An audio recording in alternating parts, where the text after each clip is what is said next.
computer. Hey everyone, sorry to those of you that tried to join the Instagram live, just technology being weird and not letting us do things. So we're going to try this over Zoom, and I'm sure it's still going to be great because you're still going to get all that wonderful information that Kelsey and I want to share with you today. So let me dive in by saying that today's topic is definitely a controversial one. And so it could be that when you go to click and watch on this, you realize what we're about to talk about and you're like, oh, I'm not comfortable with that topic. 100% okay. I challenge you to keep listening to learn a little bit, because a lot of times when we're uncomfortable about things, especially in the aging and end of life space, it's because we are ignorant on the topic and we just hear little bits and pieces around, but we don't really know what it's about. So I encourage you to stick around to learn more. But if this is a real triggering topic for you and you don't want to stay, no hard feelings, no judgment, you do you, and move on to whatever video is next on your Instagram scroll. So don't worry about that. But let me just start by saying that we've got Kelsey Goforth today from Dying with Dignity Canada.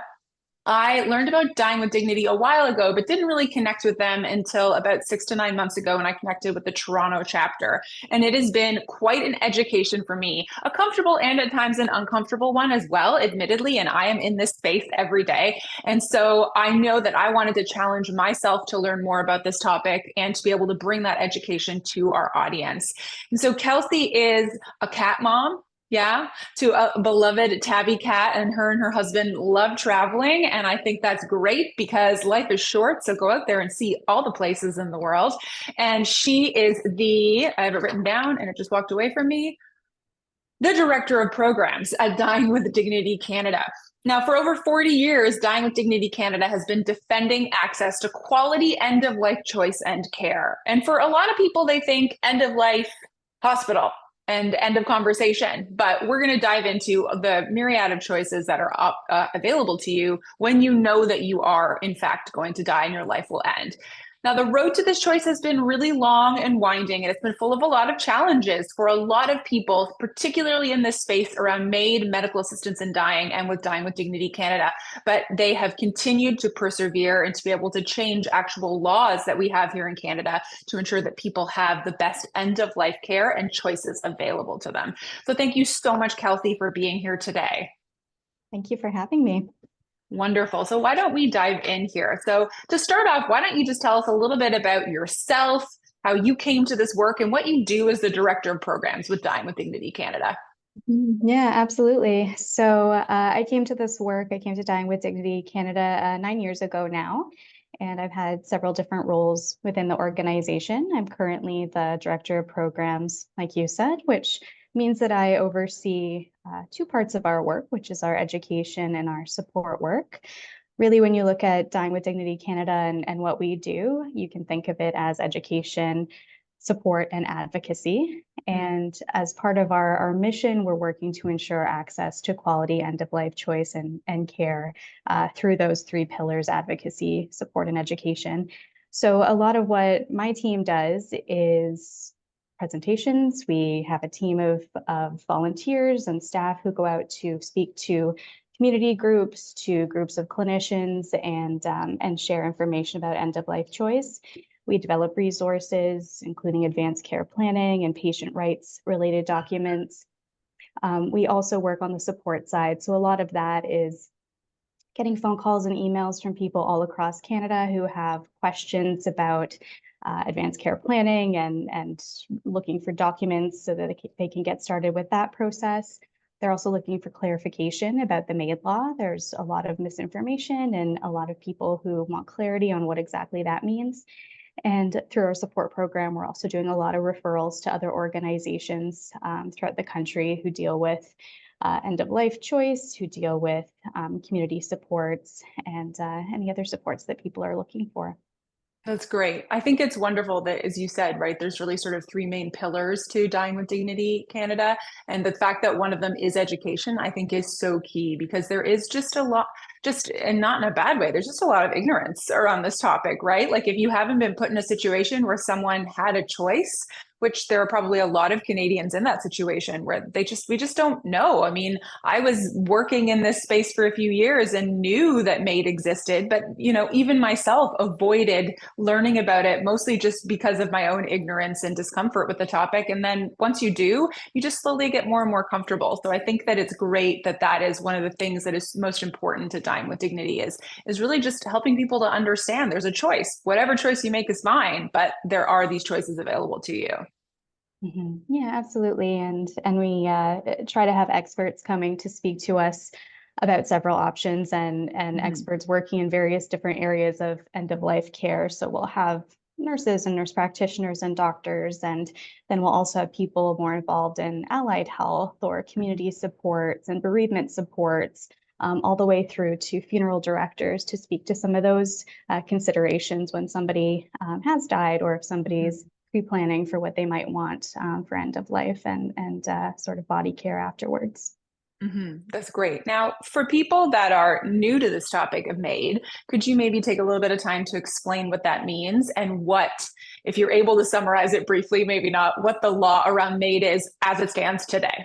Sure, yeah, absolutely. So MAiD stands for Medical Assistance in Dying. It's been a legal option in Canada since 2016.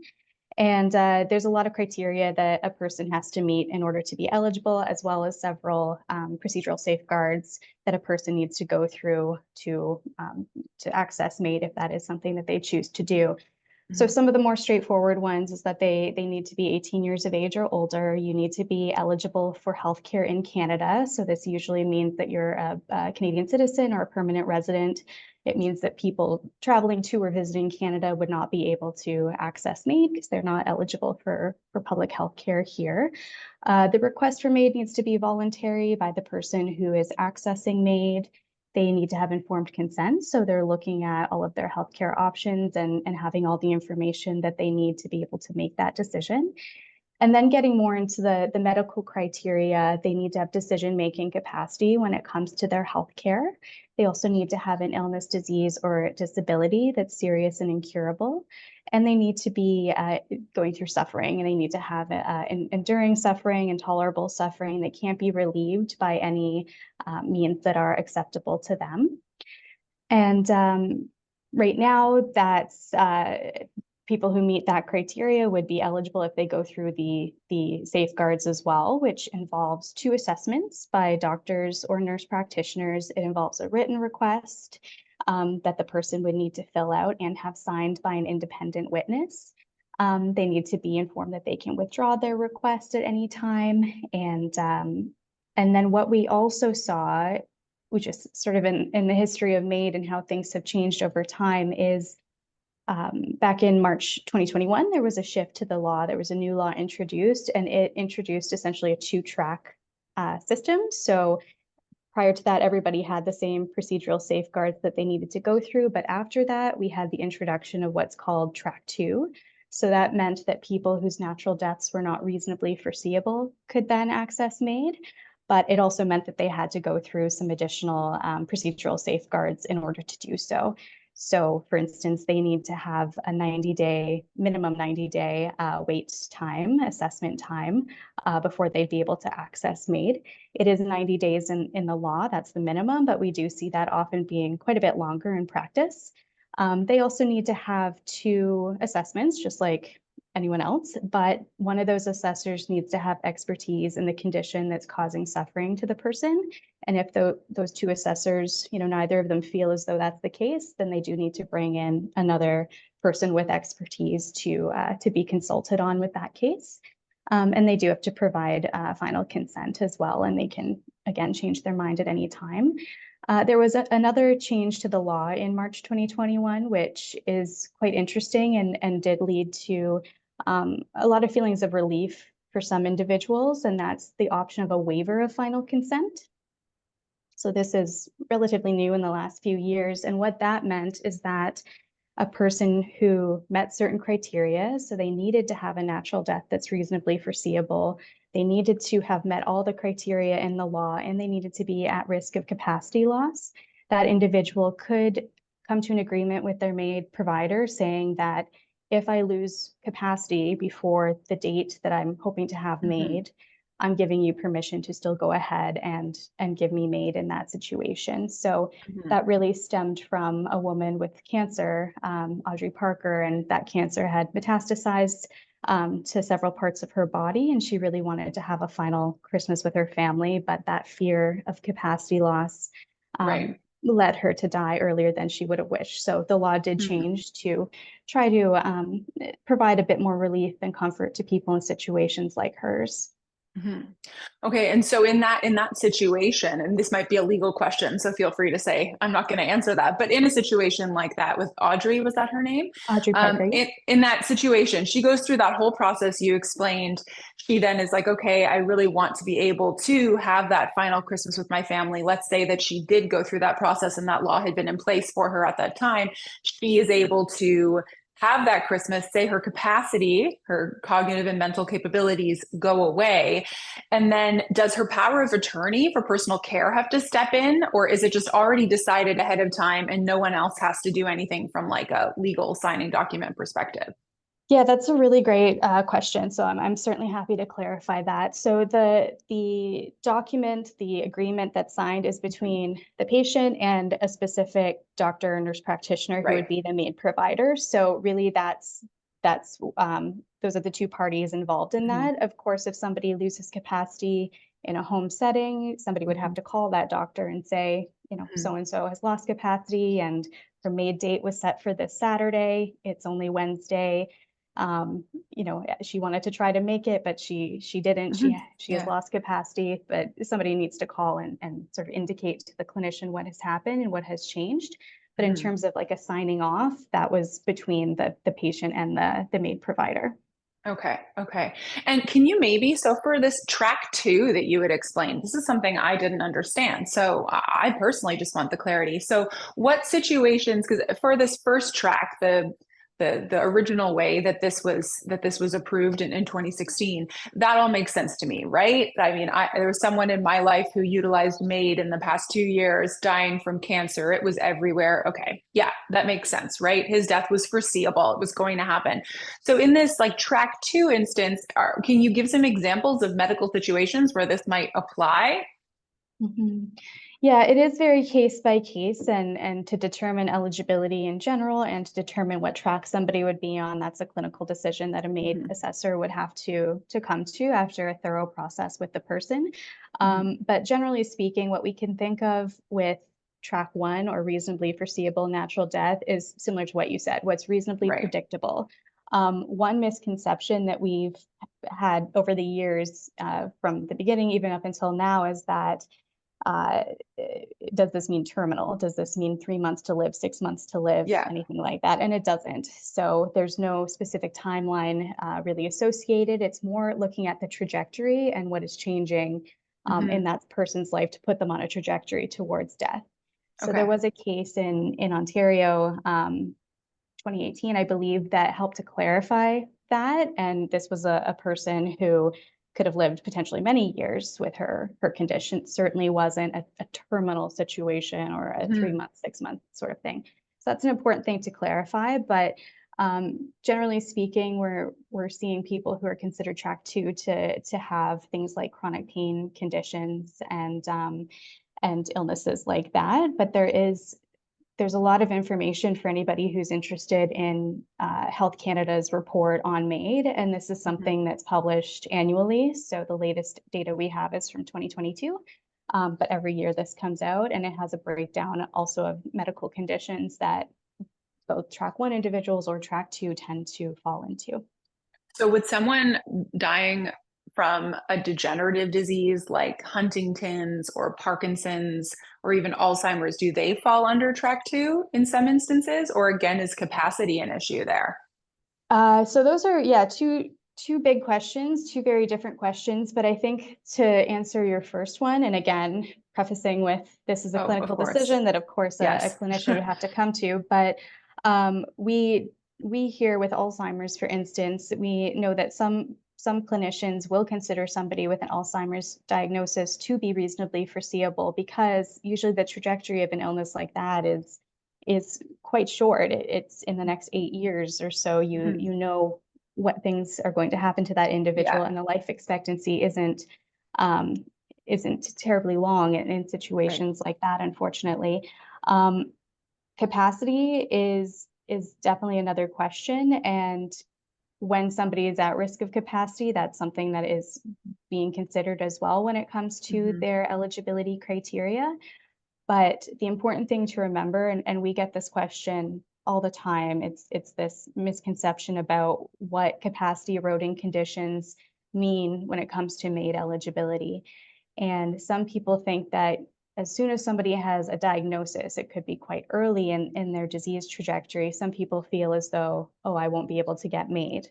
Yeah. But the reality is that some people who do have a diagnosis of capacity eroding conditions are able to access MAiD. But the really important key to remember is that an individual needs to have capacity during the assessment process. So Right. this can never be a case of a family member, power of attorney, or substitute decision maker saying, so and so would have wanted MAiD, and I Right. recognize now they're at the point where there's no capacity, it's not coming Yeah. back, but I know they would have wanted this. There's no way that a person could Right. consent on behalf of someone else. That person needs to be the one having the conversation through the assessment with the clinicians. Right. Okay. No, that makes complete sense. Now, as I had said at the beginning, MAiD can be an upsetting thing for people to talk about. I think that, I've spoken with families when I do advanced care planning with them, I will bring up MAiD. And in most cases, I'm bringing it up where there is no illness, right? When I work with clients, most times there's nothing going on. They're just living their regular lives. But when I bring it up, it's so almost abrasive to them. This idea that I'm saying, if you had a terminal illness, would you want to end your life utilizing MAiD as an option? And it can be very upsetting and almost shocking to them. And I mean, you've been working with Dying with Dignity, you said 9 years now. So you've definitely, I'm sure, heard everything from both sides of the spectrum. And I'm wondering why you personally, in your experience, why you think folks are uncomfortable with this idea of people choosing to end their life. Where do you think that's stemming from on an emotional level? And I know everyone's different, but just in your experience. Yeah, I mean, I think it's hard to sort of land on one reason. I think everybody is complex. We all have our experiences, our histories, our values, our wishes, and they come together to determine what we are supportive of, what we're comfortable with, all of these different things. I think generally speaking, uh, what we tend to emphasize here, and I think what many of us in the MAiD space believe, is that this is when it comes to choice related to healthcare and end of life care as well, it's deeply personal, and there's no one size fits all option for people. And for organizations like ours, I think what we're trying to advocate for is just people to be aware of the full range of options, so that people can consider, their whole life history, their values, all of these things, and decide on what works best for them according to those wishes, those beliefs, those experiences that they've had. And that ultimately it does come down to individual choice between that person and their healthcare team, and just trying to be supportive of individuals who might choose a different path than I would or another person would. Just being very cognizant that everyone's coming at it with their own history and experience, and just making sure the education is there and the access for those who do meet the criteria and are eligible.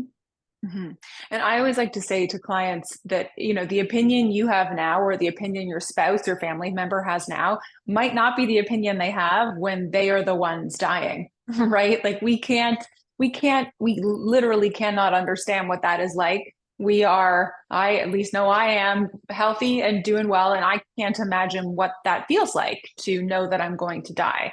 And so when we put these opinions on the people who are actively in that headspace, who have had to go through their own grieving process already to get to the point where they're even considering MAiD as an option. So much has happened in their minds to get there, right? And we just need to give people a little bit of grace sometimes, just a moment to realize that we can't understand. And although we are grieving too, because we don't want them to go, at the end of the day, they're going. So whether they go now with control and power over the situation, or they go 3 months from now just completely belittled in a way by their disease, like that's their choice, how they want to do it, right? How they want to go about it. And as you said, all of those facets of that person, whether it be their culture, their religion, or just their general beliefs, is going to impact them. But in a lot of ways, I think their actual illness has to be taken into account too, because that's something that we as the family and friends can't understand,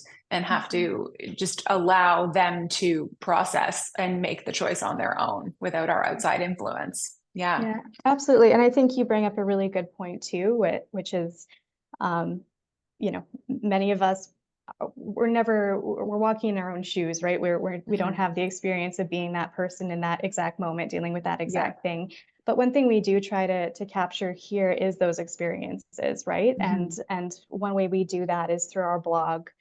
We have people who are in the process of being assessed for MAiD, people who have been found eligible, who have a date set, who are wanting to share exactly what it's like for them, and family members, to do the same, and really speak to what it's like in those moments. Just again, to share that perspective that not everybody is going to, not everyone has that experience. So it's nice to just see and create that space to have people really express that openly.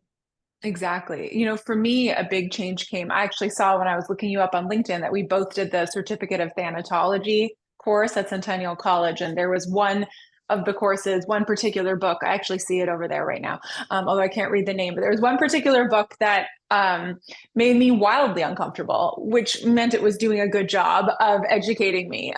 And it was really just reading stories from people who were dying, like their actual perspectives. It was being recounted by, I believe, like a hospice nurse. I think she was telling their stories, but she had done all the interviewing and it was their words. And it was incredibly uncomfortable. And I always had to read it in the morning so that hopefully by the end of the day, I wasn't thinking about it. But after a few stories, I started to realize that discomfort was important for me to experience, because it allowed that, because I was responding to this humanity element, this idea of our life dying, my life dying. And the more you sit in that, even as a healthy person, the more you value what's around you, even more so. And so sometimes when clients are deeply uncomfortable with conversations I bring to the table, I say to them, just actually allow yourself to think about it. It's not, I'm never going to be comfortable with it. I'm not comfortable with the idea of dying by any means, but I'm also not dying. So that's probably why there's still this little synapse in my brain that won't allow me to be completely comfortable with it. Right.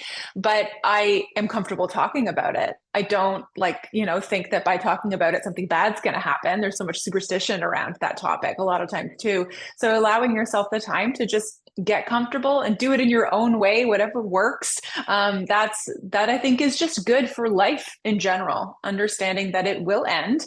And what's great about Dying with Dignity Canada is that you are helping us to understand that if we are lucky enough, and I always say this, if you're lucky enough to choose how your life ends, because not all of us get that choice, then how wonderful is that to have our Canadian government on our side. I know a lot of people would wish they were more on our side on this topic, but at least they are somewhat on our side on this topic, and we are given the power to make choices for our life and our death. I think that really sets us apart as a country in a lot of ways, that we have that ability. Yeah, absolutely. Yeah. Now, advanced care planning, this is something that we talk about a lot at Viive, because that's essentially what we are, as advanced care planners. We just use the different words, but advanced care planning and MAiD. So talk about how those two things go together and how Dying with Dignity Canada educates people on that topic.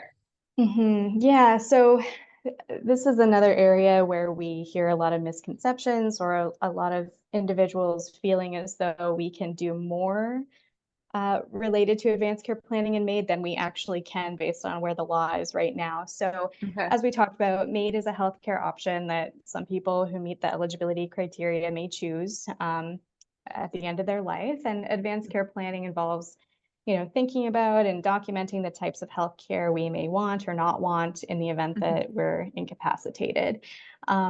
So one thing that a lot of people who come to us want to do is be able to put in their advanced care plan, I want to have MAiD in whenever, maybe many years or decades from now, if and when something happens to me. Right.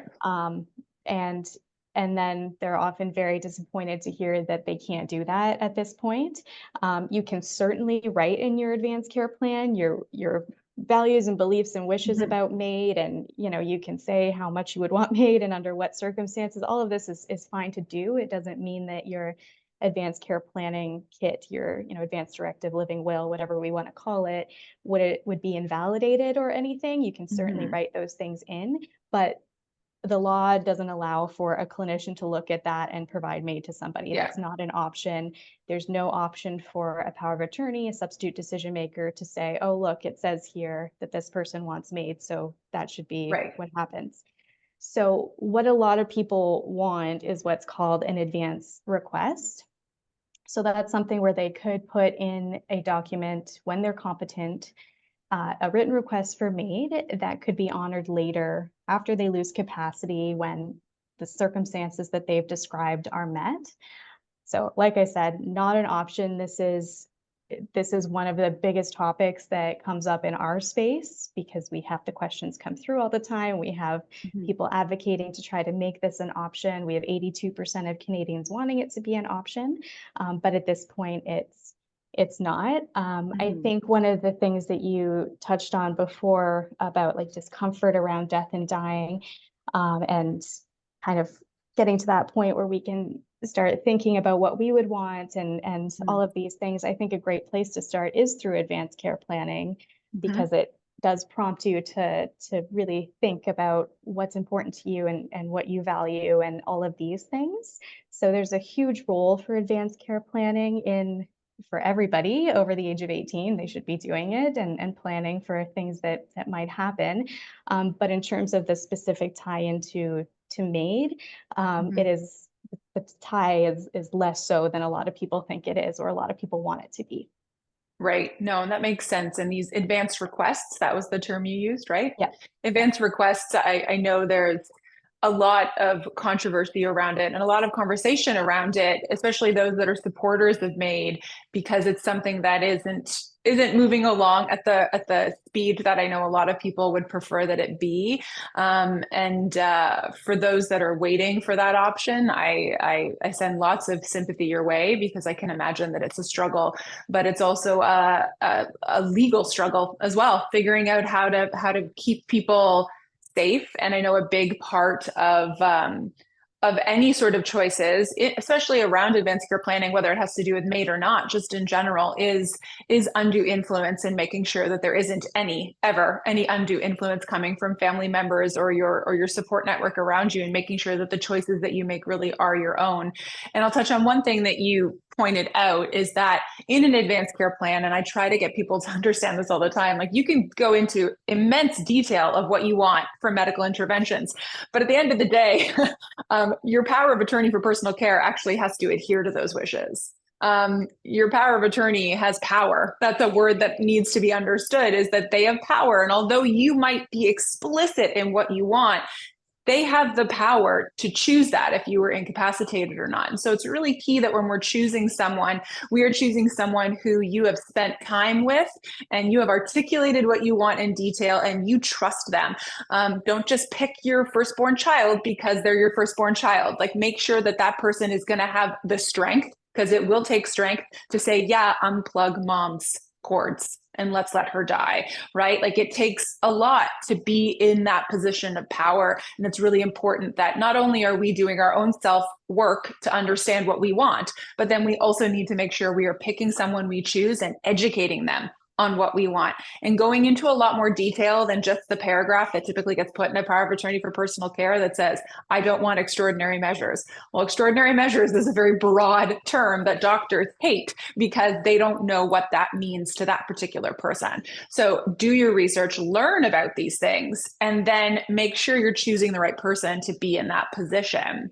And if MAiD is something you want, just make sure that even though that person doesn't have any power in that situation, but that they and your family understand why you're making this choice. Because once you're gone, they're never going to get an explanation. So make sure they understand emotionally for their own grieving process why choices are being made and why it's important to you, which I think is a big part of advanced care planning in general, is communicating what your advanced care plans are with your loved ones and your support network around you.